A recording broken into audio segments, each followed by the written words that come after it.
Hello and welcome to Arts and Entertainment. With Chris and Randall. I'm Chris, I'm Randall. and welcome to the show. Today, we have bringing back one of our most popular guests, Nick Juntilla. Did I pronounce his last name correct? Yep. Hi guys. Awesome. Hey, Nick, great to see you again. That means if I see you here, we're talking about NFTs and art. But before we get into that, as always, please like, share, subscribe, and comment. And comments are really cool because it was the popularity of the first episode that we had you on, Nick. That is why we brought you back. I actually got people who actually put real money into NFTs after this episode. So it's more really it's one of the few episodes we've ever did that has cost people money. I hope they're still happy. Yeah. So Randall, what's a good way to reach us? Well, go to our website, chrisandrandall.com. Also, you can check out our Facebook page, Arts and Entertainment with Chris and Randall. Good way to leave a bitter, critical comment. Yeah. Please, that's what we love, is bitter, critical, sardonic comments. So for those of you who didn't see that episode, and please, you can go to our website and you can go to wherever our podcast links are or YouTube, and you can find it. I think we'll try to put a link to that episode.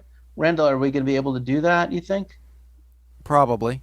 All right. So just to resume, the last time we spoke, which was about a year ago, a little more than a year ago, there had been NFT art that went for $77 million. All right, Randall?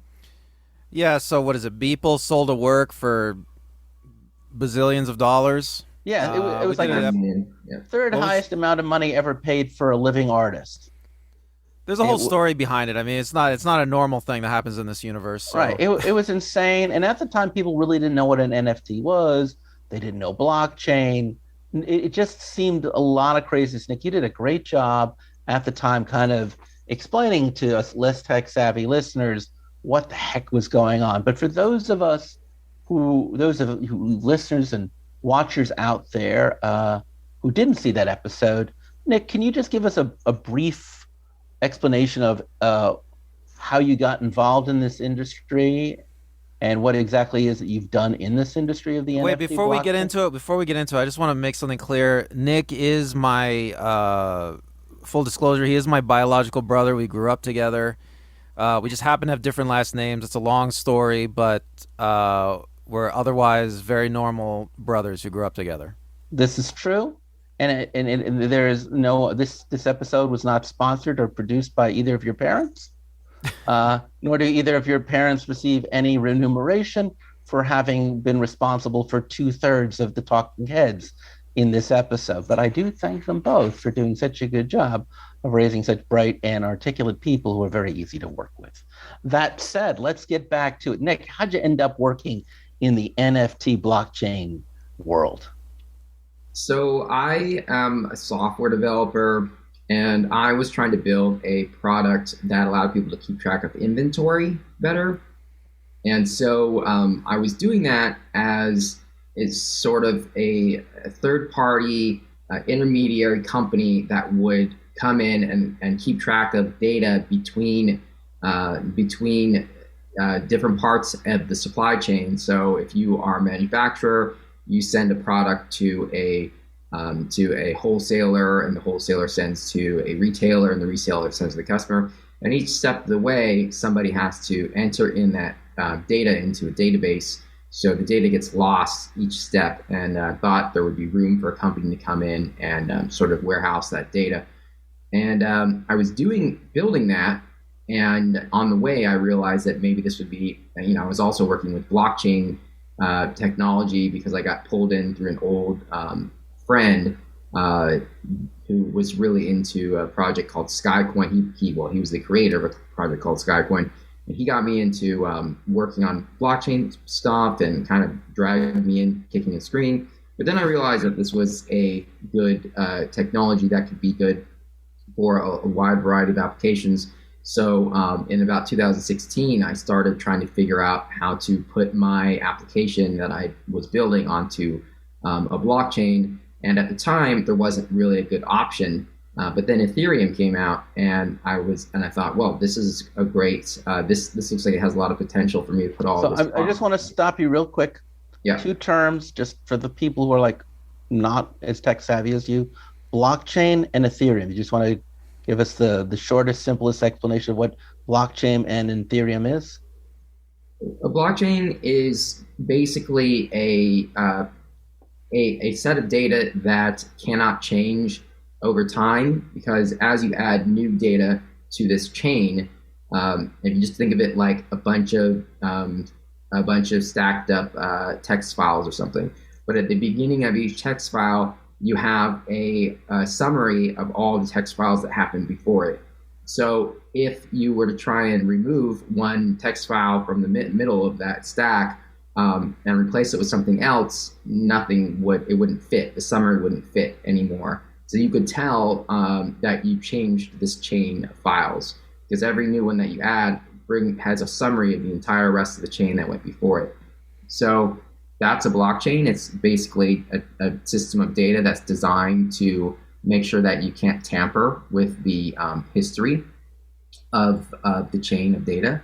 And in the case of how we use blockchains today, it's mostly a public version of that. So everybody's adding to this chain, and it sort of lives in the cloud. And It's like a bracelet, right? Where each person puts a little charm on it. Would that be a good analogy? that's exactly what it is. It's like a really long charm bracelet. Awesome. And what is Ethereum again? So Ethereum is one of these blockchains. Bitcoin is another one of the blockchains. And I'm sure everybody's heard of Bitcoin by now, or Yes. most people. And with Bitcoin, what most of the data that people save on it, it is mostly financial. It's mostly it's keeping track of one number, basically how much Bitcoin a certain address has. Anybody can create like a Bitcoin address, and then when someone sends you Bitcoin, now on the blockchain it says the guy who made that address now has 4 Bitcoin or something. And that's real money. Yeah, Bitcoin is a lot of money now. Bitcoin's well, at the moment it's $30,000, but it's been up closer to 60,000. And Ethereum is like Bitcoin. It's money. Yeah. I mean, if somebody wants to give you Bitcoin, don't turn them down. Accept it. All right, that is Well, really cool. So Nick, just to recap, so you were one of the early. You were working on cryptocurrencies a long time ago, before everybody heard of it. And when Ethereum came along, Ethereum introduced the technology of non-fungible tokens, NFTs, correct?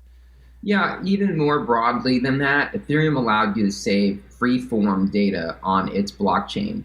So whereas Bitcoin, you can just say, okay, Tom's got 3 Bitcoin and Susan has 1 Bitcoin, and now Tom sends 1 to Susan, so Susan has 1 more Bitcoin. Instead of that, now you can say, well, Tom also is going to write a sentence, and he's going to put that in the chain, or he's going to write a piece of software and save that on the chain. And so now with Ethereum, you can save basically anything you want: data terms, text, numbers, and then use that in software that you also run on the blockchain. So it's really flexible. So how would you define an NFT? So an NFT is a subset of that idea that I just told you. So if you were to, so an NFT is a specific format of data that people are saving onto the Ethereum blockchain. And that is like, it's got a name, it's got a description, and it's got an owner. And Okay. so, yep. Yeah, and so when you started working with NFTs, and you're one of the early architects of NFTs, correct? We covered this in the last episode. You helped to develop the format, correct? Yeah, so I was developing a format called the receipt format. I called it the Rec 10, and it was very similar to what ended up becoming the official NFT standard. But at the time, there was a lot of people working on NFT type standards. And the one that sort of won out was the ERC 721. And I was also in that discussion group talking about how that would end up. Okay, and so when you first started working on this technology, you already mentioned it, you thought it would be used a lot for inventory tracking for businesses. That's what I wanted to use it for. And that was like one of the proposed ideas that people had said that Ethereum could be used for, is inventory. So how is that aspect of your business, that business, shaken out? So it's still super early on that, and that's an issue. And the main issue is because blockchains are still sort of expensive. They've come down a lot, and they were really, with Ethereum, it was super slow. So if you got a warehouse with like hundreds of thousands of items, you need to have hundreds of thousands of, for instance, NFTs, blockchain records. And then every time they move, you need to change and transport them and update that data on the blockchain. So there's so much more happening that something like Ethereum, the regular Ethereum, is just way too slow to handle. But now we've got blockchains like Polygon and Avalanche that are way faster. You can have more transactions. So that part of that idea that I had is still brewing. I've taken a step back and started creating more tools for general purpose for people to use. Right, because Excellent. while you were let me ask. So while you were working on this inventory aspect of NFTs, you're working on NFTs in general. The NFT art market blew up, right? And so Right. now So before we get into you've gotten into it. just want to ask Nick to just define, because he did such a good job with NFTs. Nick, what is NFT art? Just, I know that seems a silly question to ask, but just again for the unenlightened, because I get it from a business computery perspective, but what do we mean when we say NFT art?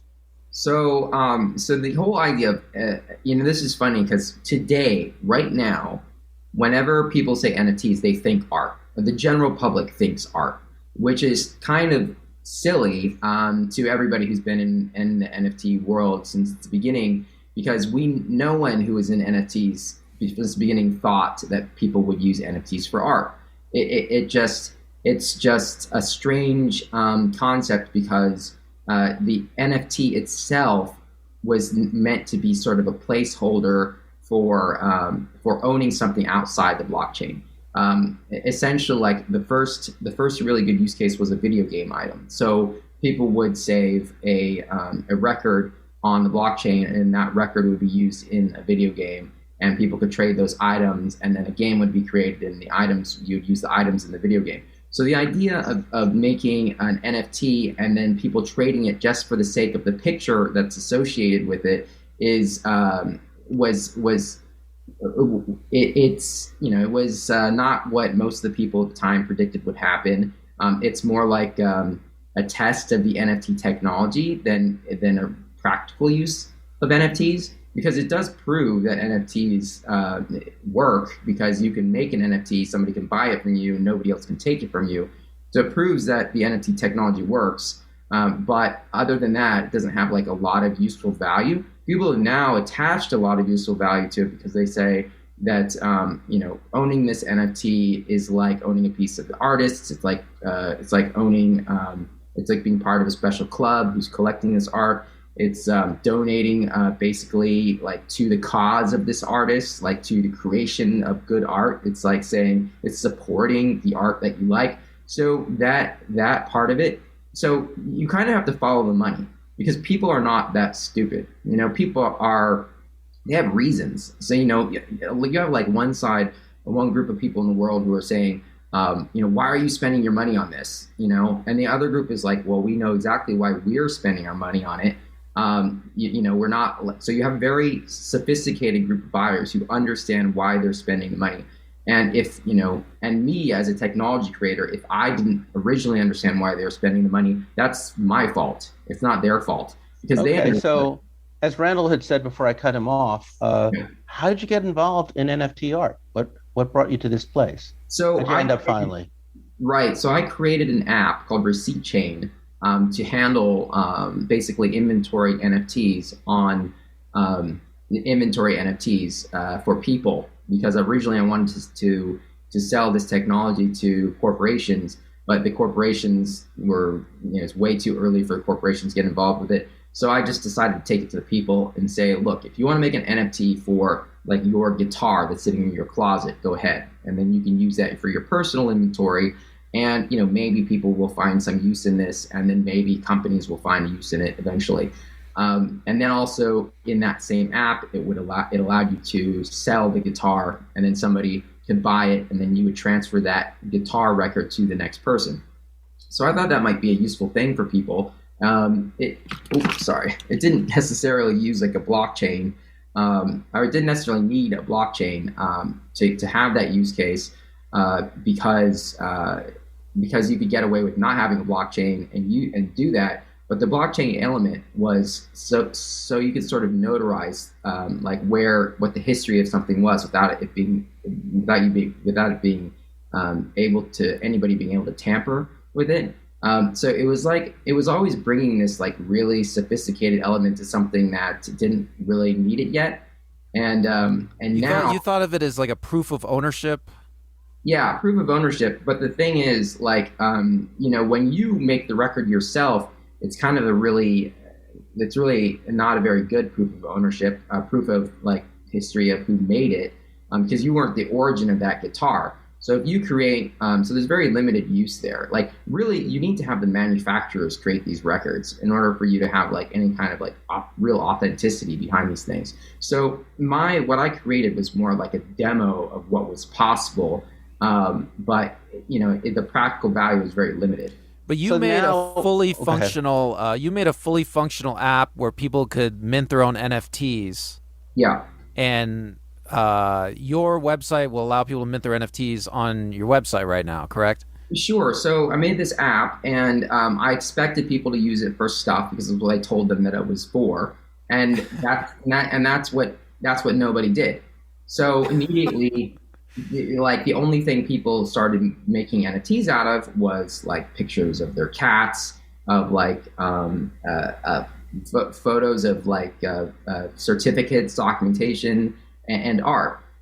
It was nothing. And how did that work out? Like, first off, just if people want to use that service, I'm assuming you're still offering it.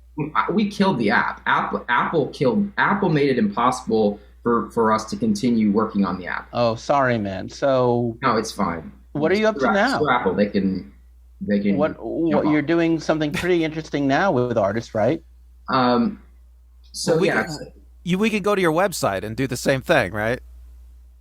Yeah. So yeah, you can go to the website and do it. But the thing is, we can get into that later. Okay, we'll definitely get into it before the end of the show. So if you want to know more about that, you have to stick through the end of this or fast forward, but we are going to do it. The website is ownerfi.com. Yeah, the thing is that the why people are making NFTs and what you can do with NFTs is evolving so fast. Like, I want to clarify like what's the best thing to make an NFT out of? Like what should you make an NFT? I mean, those are really important questions. It's like I don't want to set people up for failure. Like, I want people to do I don't want to waste anyone's time. So, Nicholas, I just want to make sure I'm really clear. So you were working with this, but then Apple took the app off? It took you guys out of business, is that right?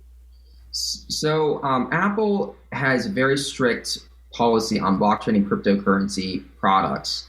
And if they can't get 30% fee on top of everything that happens, then they won't allow it in the store. So because blockchain transactions subvert Apple Pay and Apple payment system, they wouldn't even let people in our app. Not only they wouldn't let them mint because they needed Ethereum to mint, they wouldn't let people transfer NFTs because you need to pay some Ethereum, some cryptocurrency in order to transfer an NFT. So they essentially took all the teeth out of the app and made it like useless. Oh, no. So it was so difficult to like push updates to the App Store. Because Apple, I mean, even the people who reviewed the apps had no idea what my app did. They were so confused because they didn't know what NFTs were. One person thought we were selling Easter greeting cards. And they said, look, you cannot sell greeting cards in the App Store. And I said, what are you talking about? It was so frustrating. And, I had these like calls with people, with Apple representatives who were so incredibly frustratingly clueless about what my app was doing and how benign my app was. My app was so benign and helpful to people who really wanted to make these NFTs. But Apple's policy was just like the iron fist. And what's so hypocritical about that is for some apps, they allowed them to continue operating and doing some of the things that we did, but it was just the way you worded it and the way that your legal team was able to. So they're very hypocritical, they're very anti-business. Anyway, I could go on about that, but we ended up having to just rather than just get really tons of bad reviews and have to deal with all the problems that Apple created for us, not being able to expand those features in the App Store, it was easier just to say, let's just move everything to the web, because on the web we don't have Daddy Apple, stopping us from giving our customers what they want. All right. So then, how did you transition to where you are now? Take us to the present day. Yeah, so basically, I saw that people wanted to do art and they wanted to use NFTs for other things that had nothing to do with tracking properties. So I decided to make it easier for people to do that, or anything they wanted to do with NFTs. So we just added sort of general purpose NFT capabilities for people to add attributes and different kinds of media to their NFTs, and as that evolved and more people were making NFTs, and we made that process easier for people. We gave people the ability to make their own collections and smart contracts, which made it easier for them to get royalties for their artwork and their collections. As that evolved, more and more people started coming to us with this idea that they wanted to do collections, these large collections. So around the beginning of 2021, that is when the Bored Ape Yacht Club came out. And the Bored Ape Yacht Club was sort of there was an earlier collection called CryptoPunks, which was probably the first collection that sort of spurred on this idea of a collection of basically 1,000, 10,000 large collection NFT set that allowed people to trade NFTs as a group, kind of like a token set, almost like an ICO. A specific and a large NFT collection provides a group liquidity to a token collection, and that is really important if people want to attach real value to tokens. I don't really want to call it an ICO because it's not initial coin offering has a negative sort of because it's attached to oh, well, what are you offering this for? But it's in the case of CryptoPunks, it's not even offering anything other than the CryptoPunk itself. It's a piece of history. Hey Nick, so would you equate these the Bored Ape Yacht Club and CryptoPunks and the J. Pierce collection that you worked on to say a trading card collection in the real world? Would you say they have similar properties? Yeah, it's a lot more like that. So it's Wait, who is Justin Pierce? I'm sorry, you call out that name and I don't know who it is. So we started helping people create collections, art collections, because this is where the NFT world is headed. So we decided we have to work on what is relevant. We can't just keep trying to sell people something they're not ready for. I just want to be clear though that Bored Ape Yacht Club and CryptoPunks, you had nothing to do with those collections. Absolutely not. No. But let me finish, Chris. But they came out and they were very successful, and they were forerunners. They helped to define NFT art. They were innovators in defining how people were going to use NFTs for the next several years when they started. Okay, and so then how did you get involved with the artist Justin Pierce? So so I met Justin's agent, actually a good friend of Justin's, his name is Justin Pierce. They both have the same name? Both have the exact same name. No relation. No relation. That's great. No, absolutely, no relation. I think that the older Justin Pierce, the one that I met, I think that he might have Googled his own name. I have to get to find the artist Justin Pierce. And that's how he originally found him many years before I met him. Just real quick to touch on, so the Bored Ape Yacht Club, CryptoPunks, they established this idea of an art collection as a group, and then that is what really changed the face of how people saw NFTs and how people are using NFTs, because now they established this idea of a community and market value of a collection, and also the network effect of a collection. So if you have one NFT like a Beeple, only one person can own it. That doesn't establish that doesn't establish a network connection or virality. That's that there's only the community. It's a community of one. So you met Justin Pierce's agent, and he found out you worked with NFTs, and he told you that his client, also Justin Pierce, wants to make an NFT collection. So yeah, if originally this was last year around September, and he was telling me much how a lot of your audience might be thinking, like, maybe I'm an artist, maybe I want to make an NFT and I want to sell my NFT collection.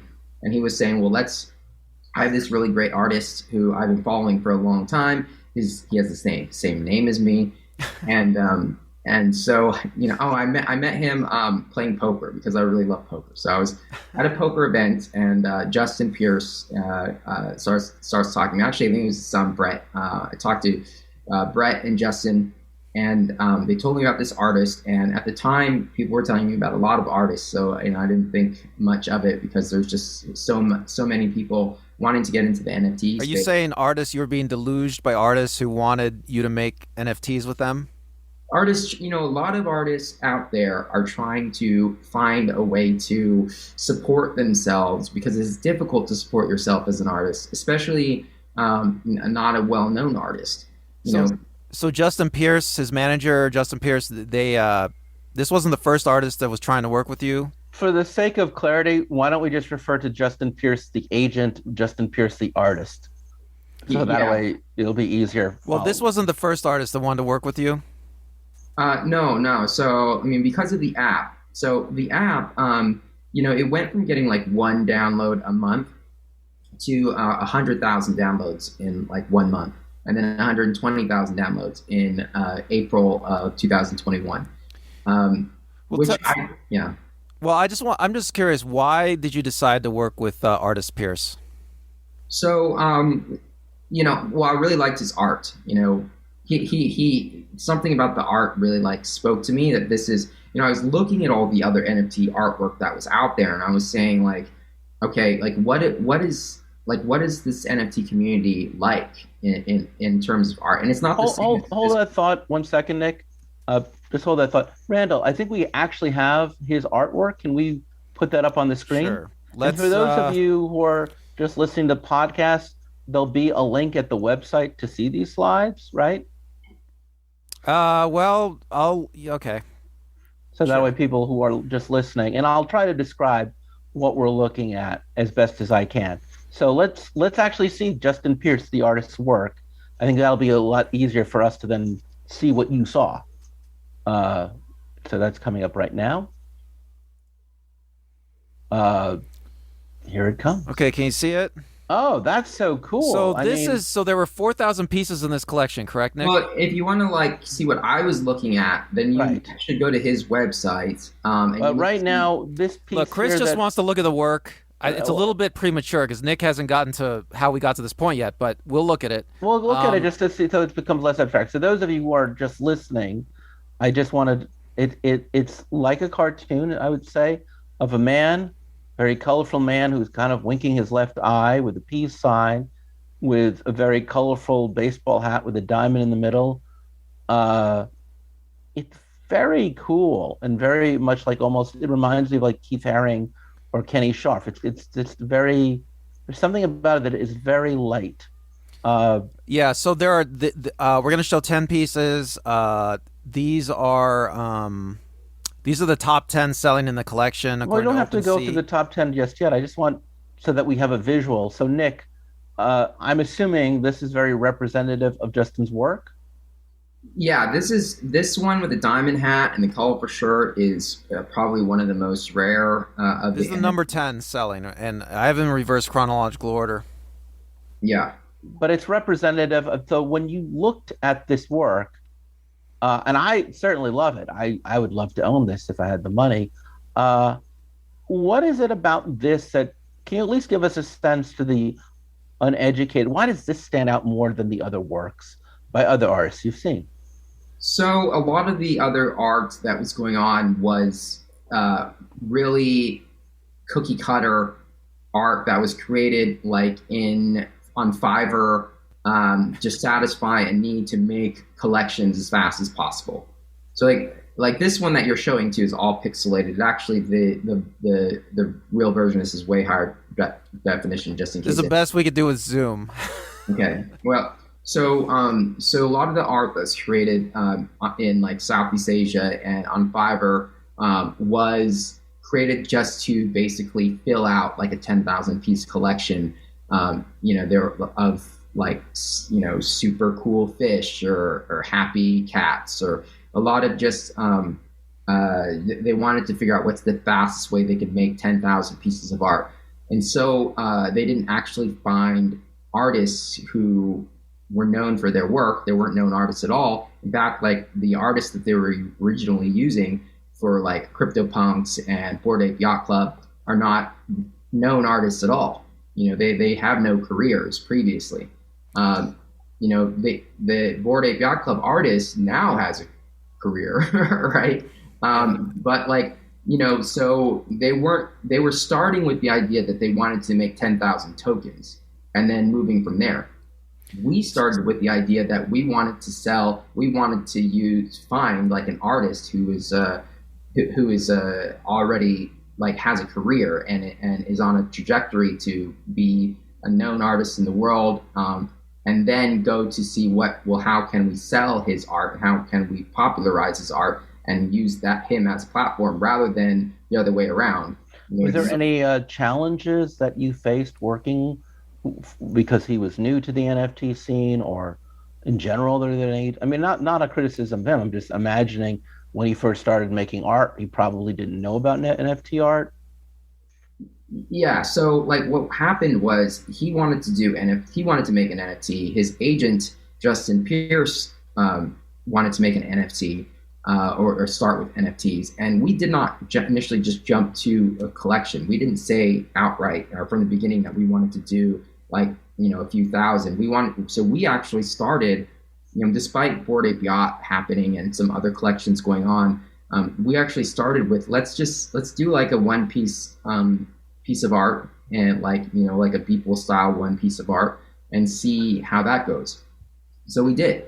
We started with an animated GIF that was a special custom piece of art that he did for the web, and then we tried to sell that, and we put it on auction. We still have it, and now actually some people have shown interest in it because now Justin is more known in the NFT world. So the first piece didn't even sell.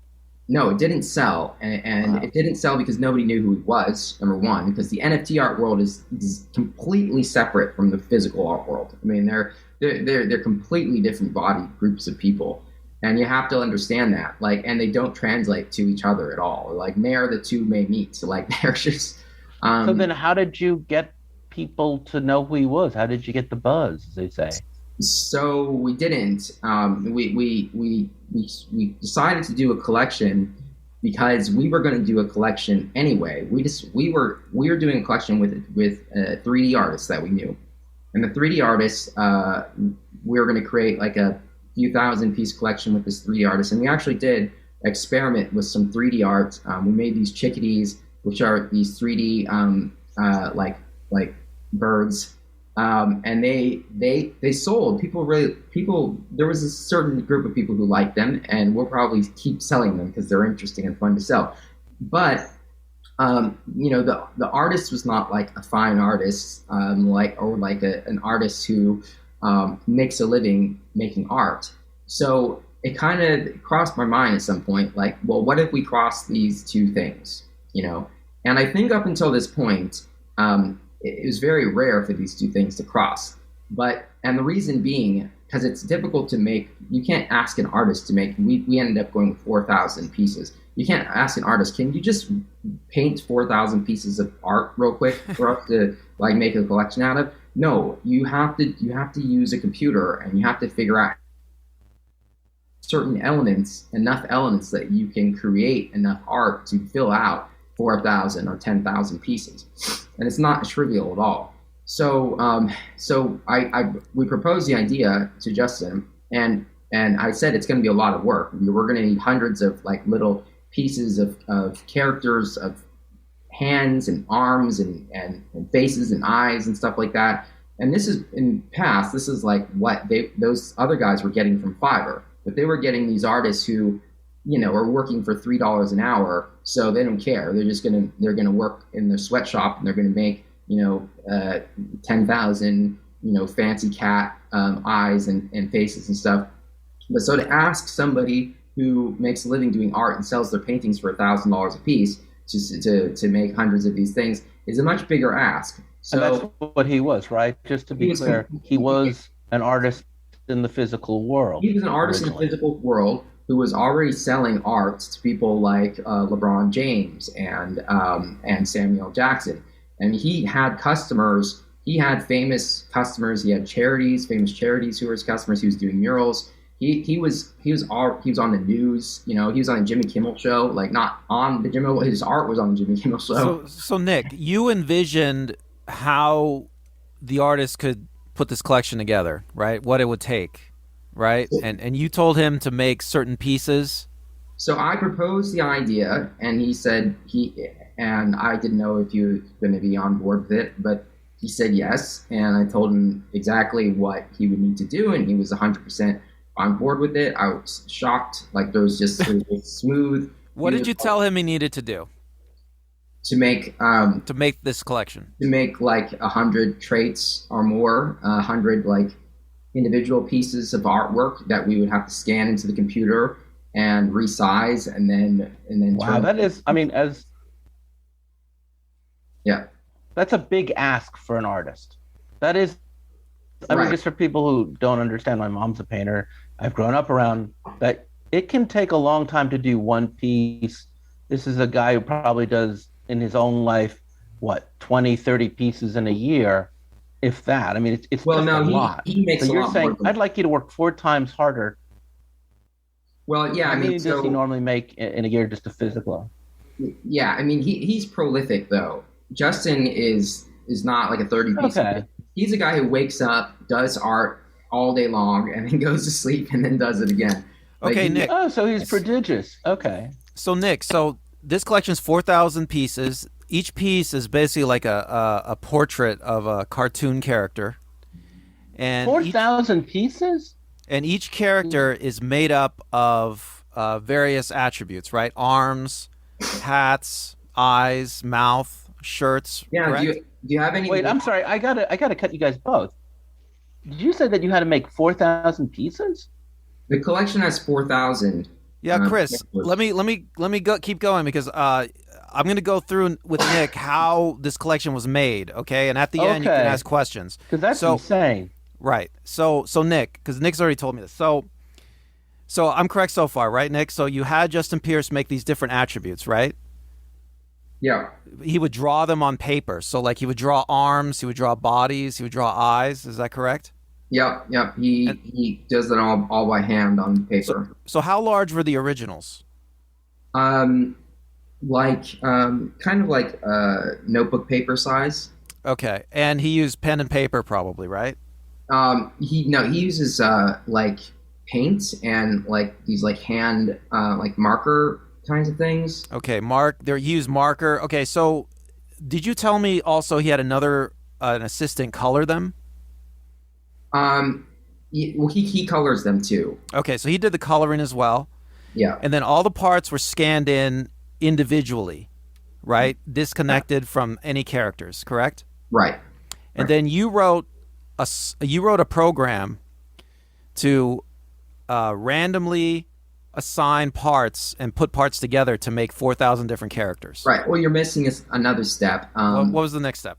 So then my partner, who's the other co-founder of my company, has to resize everything to get it into so that all the proportions are correct and relative to each other. Okay, so that was done in the computer, right? They're all scanned in digitally. They're all scanned with a flatbed scanner. Yeah. And they were also converted. Then they're also vectorized. So she also turned them into vectors. Oh, wow. What's a vector? I'm sorry. What's a vector? Oh, vectors are regular like raster art is where every pixel is a different color, and a vector are actually when you have shapes instead of pixels. Ah, So what when you create something and when you vectorize something, you actually make it so it's like infinitely scalable. You can make it in a higher resolution because you turn it into shapes, and the shapes can be scaled up, and they still have defined sharp Well, edges. you used vectors because that way you have much more sharper lines. Is that correct? And the colors are much more accurate.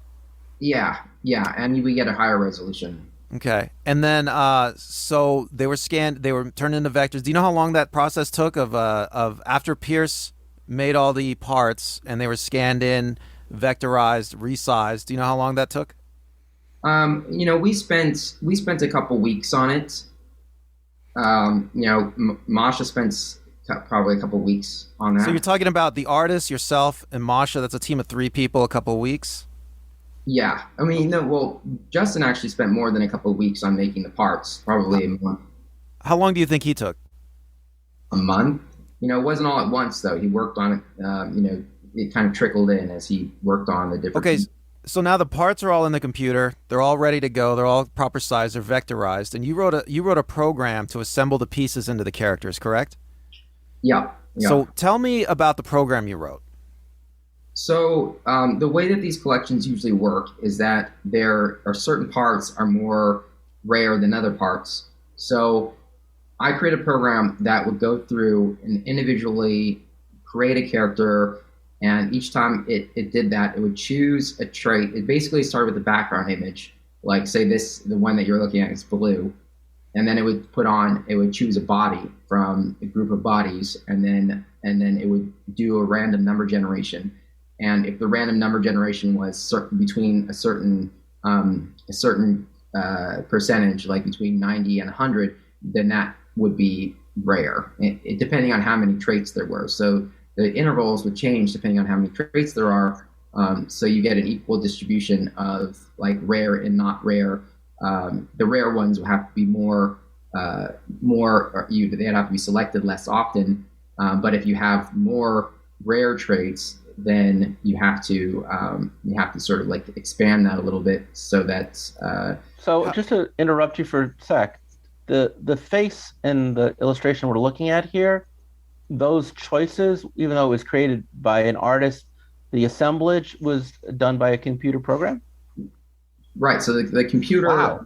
the computer. So we don't know what you're gonna. So we didn't know what the characters would look like, and that's kind of what the interesting thing is. He made like 120 or something different possible traits: bodies, eyes, mouths, hats, hair, and then arms. And then once the computer went through and generated all these characters based on their specific weights of these traits, then we ended up with we could just run it forever, but we ran it like to make like 5,000. We stuck with 4,000, but we made like 5,000. Then we threw out ones that didn't look right, and then we had to make some adjustments, and then we'd run it again and run it again. So the final collection and sometimes we had to fix a couple things that were like slightly off. So we would like generate it, and then I'd have to like make an adjustment on one of the hats or something like that, and then run it. So the computer really like ended up creating the final characters, and then we were pleasantly surprised by some of them because we hadn't and Justin didn't know what was going to come out either. So So the computer was almost a collaborator in the artistic creative process. Wouldn't that be fair to say? yeah, absolutely, and it's really fascinating because some of the we when you don't know exactly what all the characters are going to look like, sometimes you come out with some that are very pleasantly surprising, and you go, and sometimes you come out with some and you're like how like was this on purpose? It almost seems like they go together too well, and you think like it's well when you generate thousands, you end up with some that are just like people think like there's no way a computer made this one. It's just too Well, it's too, let's take a look at some well, of the other yeah, works to let's get a look it up. But sense. one more question for Nick. So Nick, you talk about rarity. How did you? Because you wanted some attributes to be more rare than other attributes within the collection. Is that correct? Yeah, so some things like laser eyes, which is kind of significant in the cryptocurrency community, being able to see, focus on cryptocurrency. Mostly, it's related to Bitcoin, but like being able to hyper focus on cryptocurrency becoming successful. So you did that by weighting certain characteristics over others, so that some would be more rare, correct? Yeah. In the software. Okay. Let's look at them, Chris. You want to see them, right? Yeah, let's see So them. And if they did sell, tell us. They all what sold, they right? The went for. entire collection sold out, correct, Nick? Right. Well, it took 6 weeks. It started off really slow, but it kind of picked up momentum, and finally, then the rest of the 3,500 sold out in one night. Okay, so for those of us who just love money and not art, let's find out. And I will try, listeners, to kind of describe what we're looking at. So let's go on to the next slide. All right, so these are the top 10. These are the ones that sold for the most. And Nick, if you want to say anything about the attributes, well, you should really put on like a grid and show a lot of them if you can, because I'll let the listener go. Because, let's go one at a time. The listener can go to OpenSea. There'll be a link. The listener can go and look at them. But yeah, this is what we're going to look at, just the top 10. Okay, Nick? So sure. If you want to say anything, so this is the number 10. We've been looking at it for a bazillion years now. So I pressed the wrong button. So here is number 9, best-selling. Okay, so this is a green background. It's a guy with like Coke bottle glasses, a very strange looking kind of grayish cap, and he's also doing the double fingers surfer thing. For Looks like a shaka. If you're from Hawaii, it's a shaka. Tell us about this piece, Nick. He's got money in his pocket. Oh, thanks. So one interesting thing about this is that hat, it can't go with any of the hair. So this was an exception. So other people have tried to do like some of these NFT collection. There's a lot of generated NFT collection artwork out there, and you'll see like there's a lot of flaws because some of their traits that go with other traits. So you can create like a tool that helps you generate your art. But if your tool doesn't allow you to make exceptions, then you're going to end up with a lot of errors. And so you see how this hat is like cut sideways, has this diagonal deep cut line on it. So a lot of the other characters, they can have a hat and they can have hair, but this one can't have a hat and hair. So because the hair will always stick up over the hat. So this is an exception where if you get this hat and it gets laid down earlier in the hair normally gets laid down earlier. Let me think. I can't remember now. It's been like so many months. But like if you get this hat, the point is that you can't get any of the hair. It'll skip the hair phase. And so like the tool that I wrote to generate these collections, to generate art like this is not like a public tool because I have to go and manipulate it each time in order to create a new collection. So people have since created tools where they try and make this kind of thing, but there's a very large user interface for some of the tools that people have created because it's just kind of a nightmare to kind of come up with all these rules. Yeah, I just want to say, Chris, if you didn't know there's a huge marketplace for the tool Nick made from scratch. I mean, he made his own tool, but wow. Yeah, there's a huge marketplace for these tools now because people want to make these collections. Awesome. Okay, let's go on to the... So how much did this baby go for? Whoa, how much did it sell for? I don't know. The artwork. I'll look it up. 4,000 NFTs, so I don't know each one of them. I'll look it up. Let's go to the next one. Okay, fair enough. You don't know, you don't. Okay. This looks like some crazy chef with a basketball on his fingers and binoculars on his orange shirt. Yeah, so you can see... for those of you who are listening. The last two have the same... Describe this one, Nick.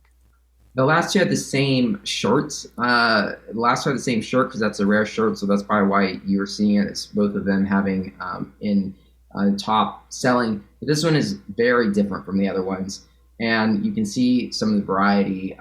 You've got the basketball and a completely different body that has the binoculars and the chef hat. So this one actually has 3 different, like really characteristic traits that embody people's hobbies or professions that people might have.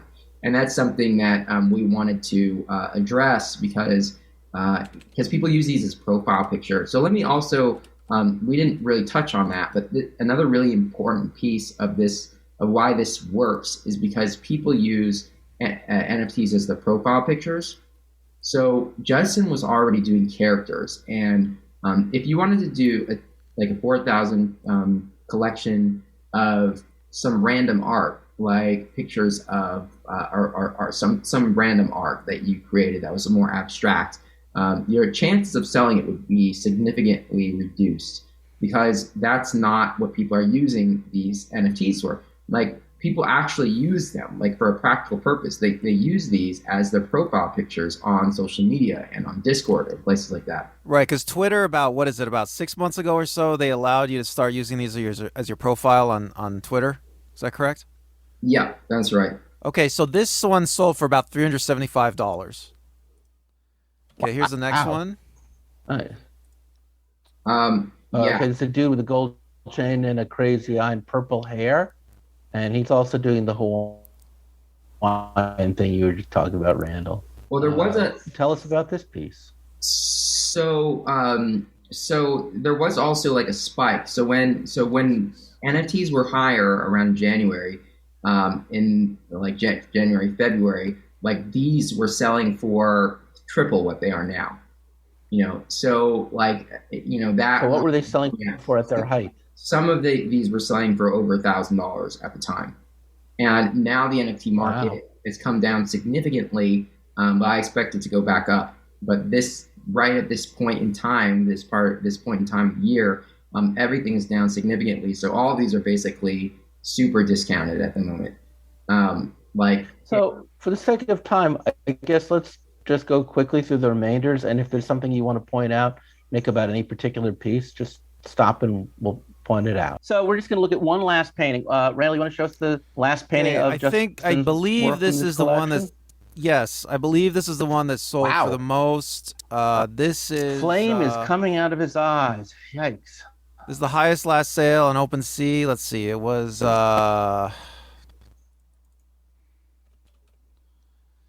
one sold for $3,123 about. Wow, that's more than I didn't even know it was that much. Can you talk about this one? Yeah. Briefly, Nick. So this one has fire eyes, which is sort of just an invention of Justin's. I told him about laser eyes, and he was like, "How about fire eyes?" And I was like, "Okay, why not?" So fire eyes is kind of like a special Justin thing, and like for instance, I told you sometimes things just go together. Like this green body and this green hat are completely separate things, but they just happen to match in this case. So this person, and the fist is personally like my favorite arm. So this one just it has a matching shirt, has a fist, arm, and has fire eyes. I think it just came out really, really nicely, and everything's sort of stars sort of aligned, and people really like it. And if you look at the stats, so OpenSea shows you what the rarity levels of all these traits are, and if you look at the stats, if you're like more of like a quantitative trader, you can look at the stats and see which things are more rare than other traits and which ones are earlier. Usually NFTs that have earlier numbers are worth more, and NFTs that have more traits that are rare are worth more. So if you were to do some sort of like math and figure out like what is the rarest and what is the earliest number and all that, you can find out what should be the most sought after. But then you have like other factors involved, like I'm looking at it on OpenSea right now, and it's like, this one has like all its traits are rare, just about. Yeah, so that's probably a huge factor. Okay, let's turn this off for now. Yeah, and first off, I'm going to ask you two very contradictory questions. First, the money hat is in my mind. So, roughly speaking, how much money did this collection generate? It was about $690,000. That is a lot of money. It's nothing to sneeze at. That is a lot of money. Yeah, and aesthetically, this is really beautiful work. I want people to understand that it didn't make a lot of money just because it makes a lot of money. There's, I think, a giant misconception that anything makes a lot of money, but you do need an artist with vision, and you guys were, I would argue, part of the creative process along with the computer. So what they're paying for is still an aesthetic experience, correct? Oh yeah, I mean the main reason, I'm in the chat room with people who are owners of this work every day, and the driving force behind people buying into this collection is the art. And in other collections, they have all these gimmicks like, if you buy this, then you get like a certain percentage of like something, or you're gonna get like, you can nest them and you can stake them and you can do all these like sort of financial tricks with this project, and none of those things last. None of those gimmicks last, and the reason people buy this one isn't because there's some kind of staking and you get some extra coins or something. The main reason is because people like the art and they want to support this art, and they feel a personal attachment to it.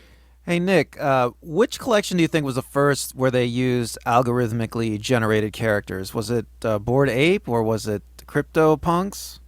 Um, I don't know exactly how they did CryptoPunks, but algorithmically generating characters has been around since CryptoKitties.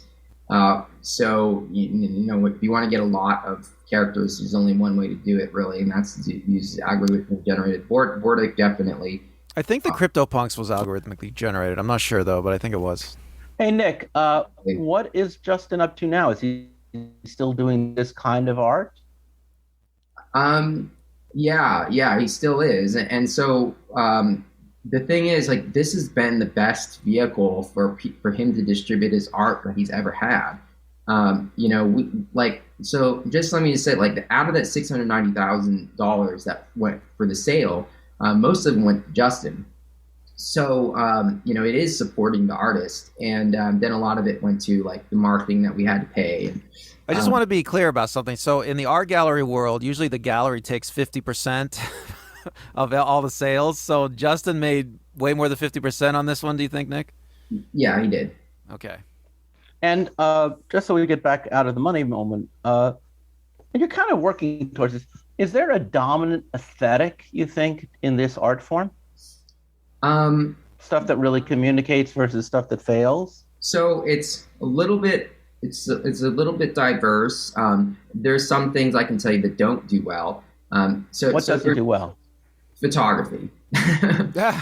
So like people like characters. They like 3D generated characters. They like cartoonish characters.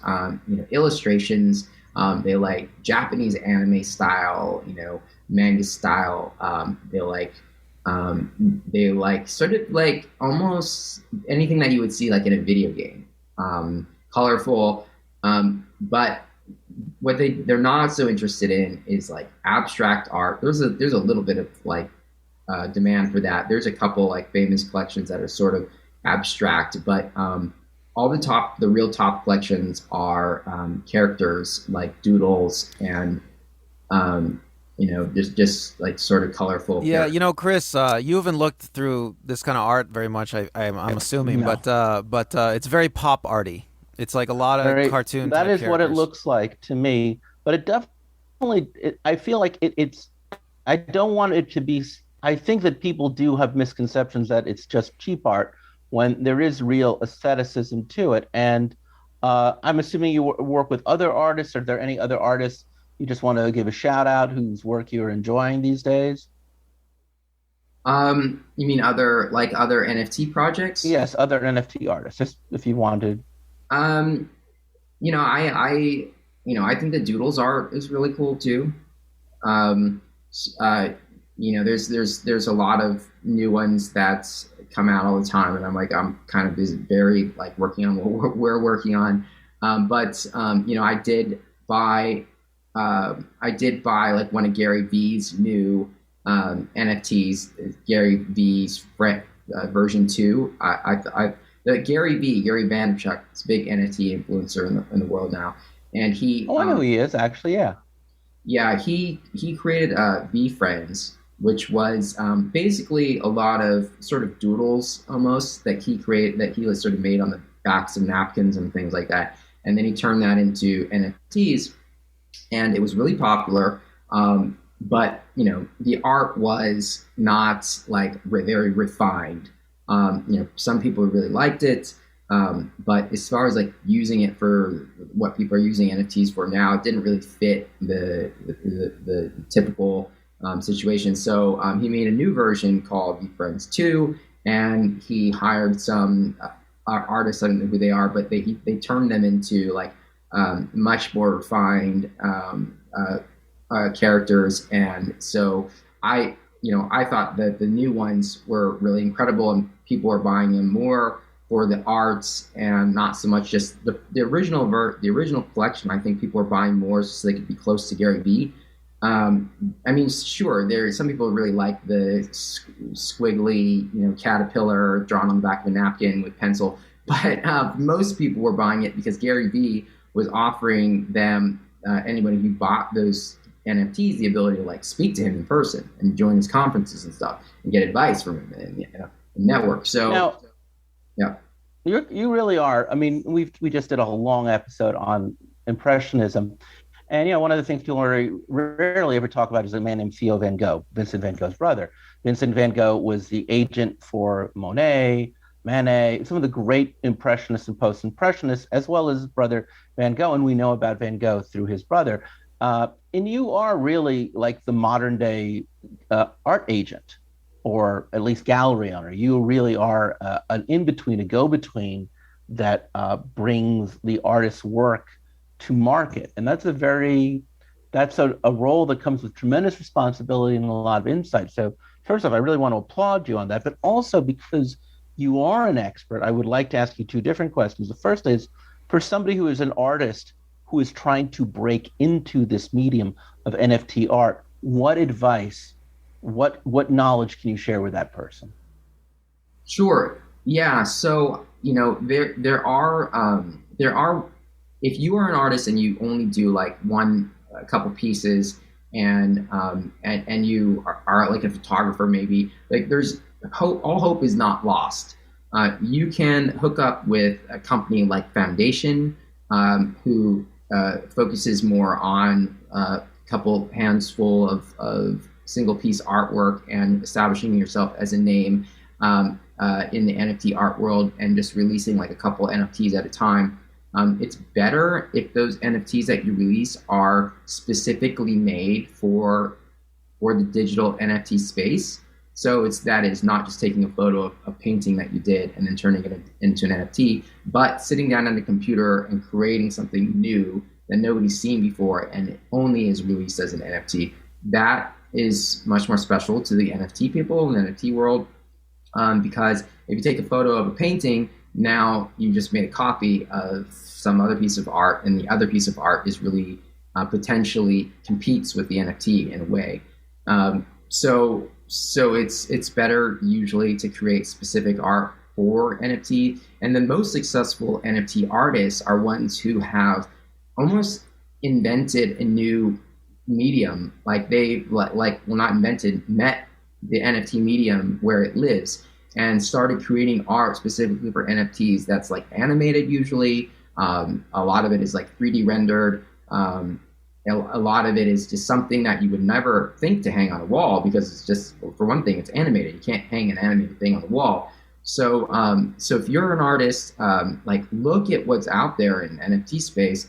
Get familiar with digital tools, and figure out how to make like a digital piece would probably be my best recommendation. And then if you are someone who thinks you could work with a company like mine to create like one of these large collections, it's really a completely different ballgame in that you are not just creating artwork, but you're creating like a long-lived community. You need to create like a Discord for that community. You need to create tools for that community to interact with each other. And then you have to create sort of these ways for people to buy your art, to launch the collection. And that's kind of like what a company like mine does, is like you work with a development team like my team to... How would they get in touch with you? Just if they did want to get in touch with you? Well, if somebody wants to get in contact with us, it's ownerfi.com. And then there's a contact button at the top of ownerfi.com. And yeah. And so we'll try to give a link to that, Randall, if we can. Of course. So Nick, for J. Pierce collection, you started a Discord for the collection? Yeah, Justin has a Discord. What is Discord? I'm sorry, I'm 56. Discord is a chat. Discord is a chat. Originally it was designed for people to communicate through video games, but now it's taken on a life of its own. It's just chat for everything. It's mostly where the NFT community lives, as far as like where they chat. And then they have these communities are called servers, which is a misnomer. I hate that they're called servers because they're not actually servers; they're just spaces. So But Jay Pierce had a Discord pre-existing. He used that to promote the collection no, we made that. I mean, he had like for him. for him. Yeah. Okay. And so now he has a Discord server that he can use forever. Right, right. And it will last forever. That's the thing you have to realize. Like when you get in this, if you're not willing to commit like the rest of your life to this community. What other things did you do to promote? You had the Discord server. What else for Jay Pierce? Yeah, so we have the Discord and there's Twitter. You probably want to have like a Twitter. You can have your own Twitter account, but it's usual standard best practice to make your own a new And Twitter he used account. you had a Jay Pierce Twitter account to just what kind of things did you post?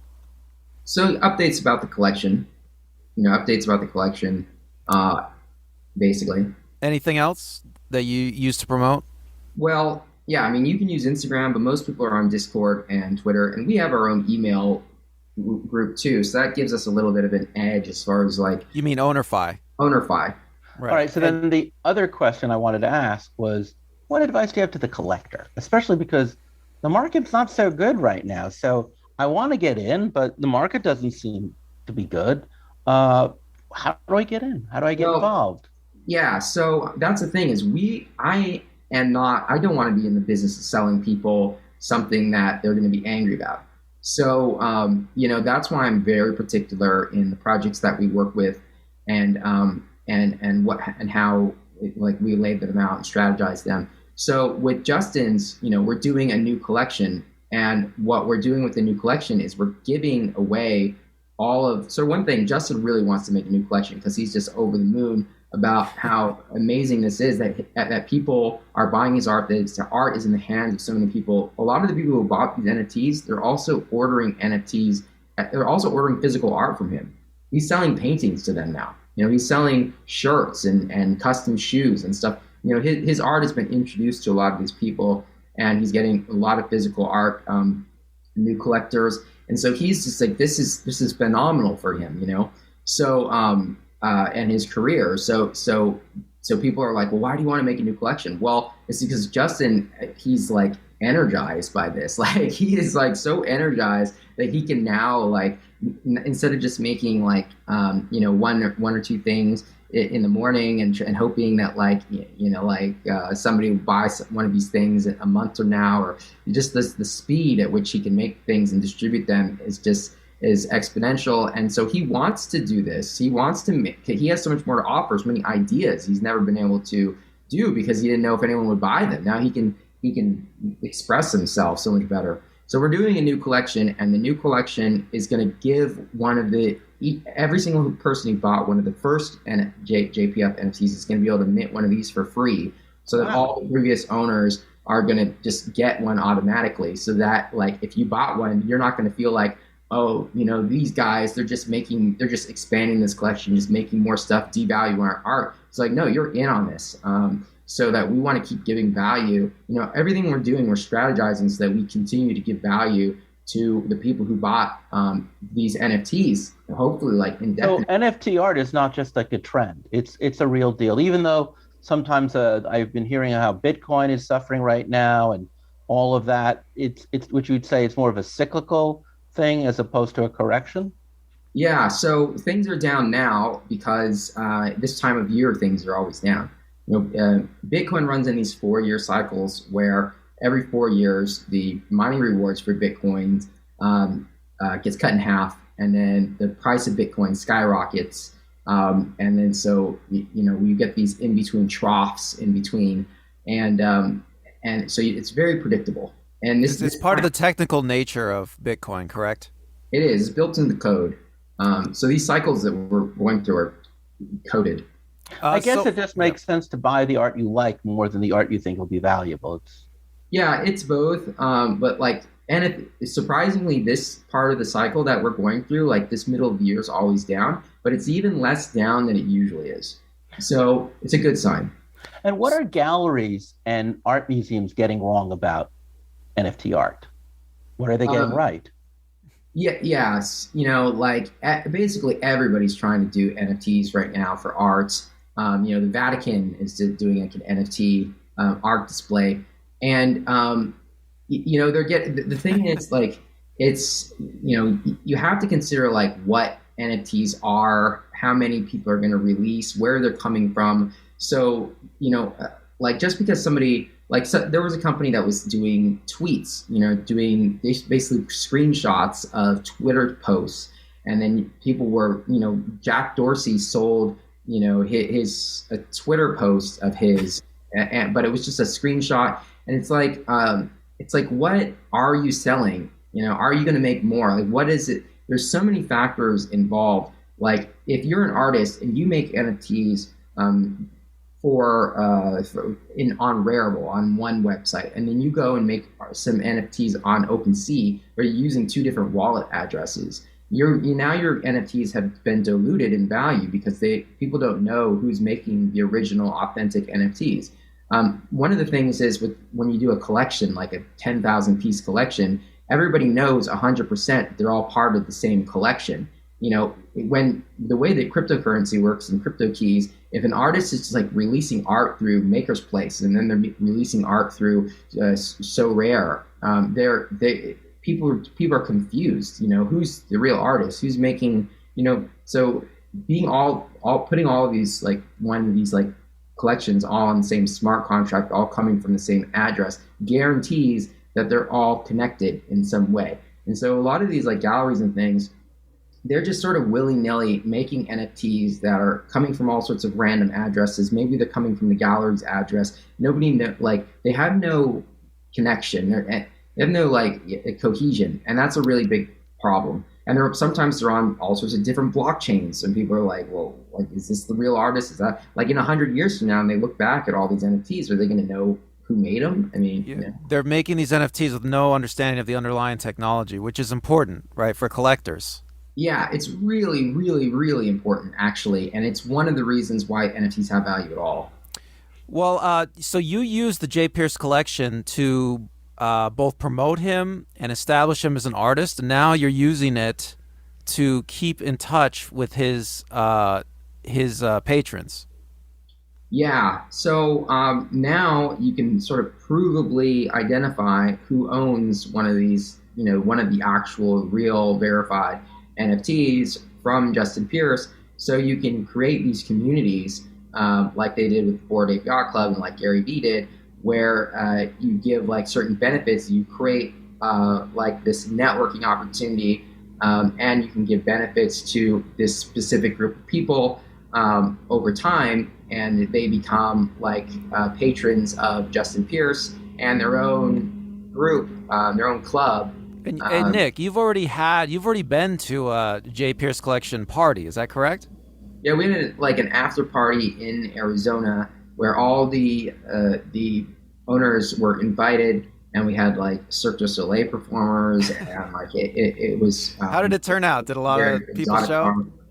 Yeah, people flew in from around the world to come to this party, and like Justin paid for it, like to give back, and right now, like on the collection, we're giving all the royalties away to people, in the not like evenly distributed, but like just as sort of a prize, like. I think we're going to start voting on like the royalties for the collection go to whoever needs them most. So we're trying to like continually give back to the community, and treat the community like a community, because we can the NFT allows us to exactly verifiably identify who the owners are, which is Nicholas, I'd like to pivot away from the visual arts for just a bit, because before we did the show, you did point out we're kind of overlooking just the entertainment aspects of NFT. So could you, okay, we've definitely been fairly thorough about NFT in the visual art, but you have a lot to say about NFT in entertainment. So Preach. Yeah, so what's happening is that NFTs, the technology, is more like is more shifting more towards this utility purpose of the NFTs. I think there will always be space and room in the world for NFT art bodies, people who collect NFTs and who basically are patrons of an artist or of a collection of artists. Which might be another strategy that artists can use is they can group together as and come together as a collection to help each other. Um, but what NFTs do is they provide a utility that's never been possible before, and that is identifying a group of people who have all purchased something, who have all purchased tokens. And what that lets you do is create patrons of anything. So that might be patrons of a movie, of a song, of a musical artist, or membership in like a boat club or something. But like in relation to the entertainment world, now you can create fan groups for any kind of media that you can imagine. And we've always had fan groups, but and we've always had people who collect memorabilia to become part of a group, and then they end up creating like conferences and Star Wars conferences, and these NFTs allow people to more tightly connect to each other based on a membership in a club. So are you saying like movies, TV shows, filmmakers, there's other outlets, other kinds of art can take advantage of the NFT? Yeah, well, if you want to make like an independent movie and Right. And you want to people to support your movie, you historically you might want to raise money for this movie before it's been made by like going to a bunch of people, maybe going to a bank or something like that. But now with NFTs, you might raise money for this movie by selling props for the movie ahead of time, and then people buy like memorabilia from the movie before the movie is even finished being made, and now you can fund that movie, or you can even sell not props. You can sell like say collectible NFTs that are artwork about the movie before the movie's made, and then say that everybody who bought one of these NFTs gets to go to a special screening of this movie. And then also it's a collectible NFT, and maybe it has its own Discord. And Has something like that happened, or you just no, it's already imagining? happened. Yeah, Okay. no, that has already happened. I can't think of the movies off the top of my head, but it's been happening. There's even people building platforms devoted to doing that specific purpose. But the big movie studios, like Disney and some of the other ones are already making NFTs for their projects. Batman has NFTs now. Does the music industry use NFTs? Yeah, there's been dozens of artists who have released MP3s that give access to MP3s or to an album, and there's people building platforms around just doing that specific purpose as well. So the entertainment industry is going to be rife with NFTs. There's going to be NFTs everywhere in the entertainment industry, and right at first it's going to all be scattered and disparate, and people are using all sorts of random blockchains and all sorts of random tools and stuff, but it's going to consolidate more and more over time to the point where you use the same. I believe at some point Apple will incorporate cryptocurrency into their Apple wallets, where you get your passports and store your credit cards. Now you'll have your cryptocurrency, and your NFTs will be in there as well, because there's no reason not to. I mean, it's just a no-brainer. So the tools will become more consolidated, and then your Android device will have its cryptocurrency wallet that's built in, like the moment you get your phone, so that when you buy your NFT for the movie that you like that's being made, they'll send it to your phone, and it'll just be the railroads will all be in place, and that will be more standardized as we go. So you think about it as something maybe someone will be giving as gifts to people, something that people will be creating as gifts to people. Yeah, right. So, like As a gift, sure. You buy somebody like a ticket to something, and then to a show, and then you send it to their wallet. You have it sent to their phone, by their phone number or something. It'll just be that easy. And then, or through their email, you say like you buy a ticket, and you're like, oh, send this ticket, and maybe it won't even be called NFTs because maybe people will stop using the word NFT because it's just right now it's just the word for the technology, but it's convenient for people. Maybe they'll just start using digital, send the digital asset to digital record, send the digital version. Who knows? Maybe we'll come up with a new word. So about 5 years from now, something like NFT will be as standard as how we talk about MP3s or JPEGs, or it'll just enter the language of our Yeah, understanding of modern media. it's a placeholder for me for basically how you spent your money on something, or who owns something. It's a placeholder for a property record, or it's like a key. Like I did a video on TikTok. It's only because I've been using TikTok a lot recently. But I did a video where I compared NFTs to keys. An NFT is like a key, and right now it's people are buying the early stages of NFTs. People are just buying the keys, but they don't open anything. They're just buying them because it's an interesting new technology. The key, it's like the key was just invented. But people aren't going to just keep buying keys for the sake of being keys. The keys are going to actually have to open something. So ultimately, as time goes on, people are going to have these keys open more and more things, and the novelty of just making a key and selling a key because there's a pretty picture on the key is going to wear off, and it's going to be more and more about like, what does that key open? Well, why do I have this key? And that's what the NFT is. It's really more like a key than anything else. That's fascinating. Randall, do you have any more questions? No, that is interesting, Nick. What do you have any other predictions for the future of NFTs? Um, I mean, I think I kind of mentioned it. Just I think they're going to infuse our everything in our daily lives. The same thing we have like Bitcoin. Bitcoin and cryptocurrency is starting to creep into people's daily lives, and it's supported on like Cash App, and these major platforms are supporting cryptocurrency. Stripe, the huge payment provider, is starting to support USDC, which is a stable coin, which is like a dollar equivalent cryptocurrency. Those will infuse our daily lives, and then NFTs will start to sort of infuse into our daily lives. And when you buy something like a television set at Best Buy, you get a digital receipt, which we'll say is your digital receipt, but it will actually be like an NFT behind the scenes. It'll be in the format of an NFT.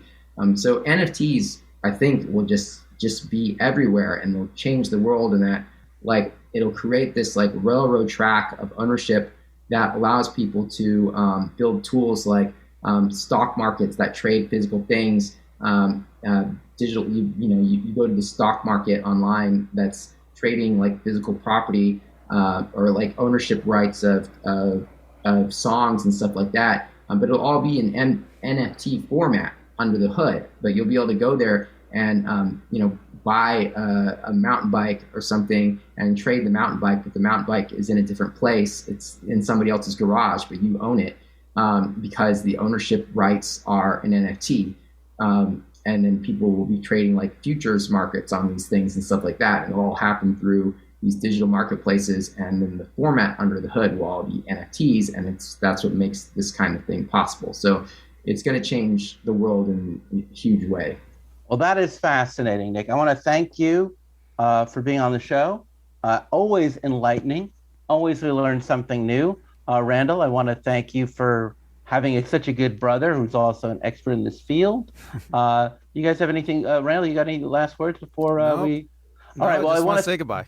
All right. Well, thank you, everybody. Okay, can I plug something? Yep, you can. I'm literally about to lose power on my Go computer. ahead. So Okay, go ahead. so if anybody wants to do any of that, like at ownerfi.com, we made an API, an NFT API that allows your software to do all of that through Ownerfi. Our NFT API is agnostic to whatever you want to use it for. So you can just go there, and if you have an app or website or whatever it is, and you want to make NFTs for your idea, you can just do it through OwnerFi's like backend API. And again, if you're just listening to us, do you want to spell OwnerFi for us? Oh yeah, it's owner and then fy.com. .com. Ownerfy.com. All right, that's where you guys go. Nick knows a lot. You have done financially and aesthetically so well in the year that we have spoken to you. I can only imagine where you're headed next. Randall, it's so nice that you have a successful brother. It's good. It's always good to have family members who can buy you dinner. So that said, I wouldn't go that far. Financially, I can buy coffee. Randall's got a birthday coming up. I'm just trying to remind you. All right. Well, thank you, everybody. I know you were very patient. We covered a lot of technical things, but I think even the most layman like myself could follow. Now I know how to say blockchain, NFT, all these cool words that I never knew before. So again, thank you so much. I'm Chris. I'm Randall. That's Nick. We'll talk again Bye. soon. Bye.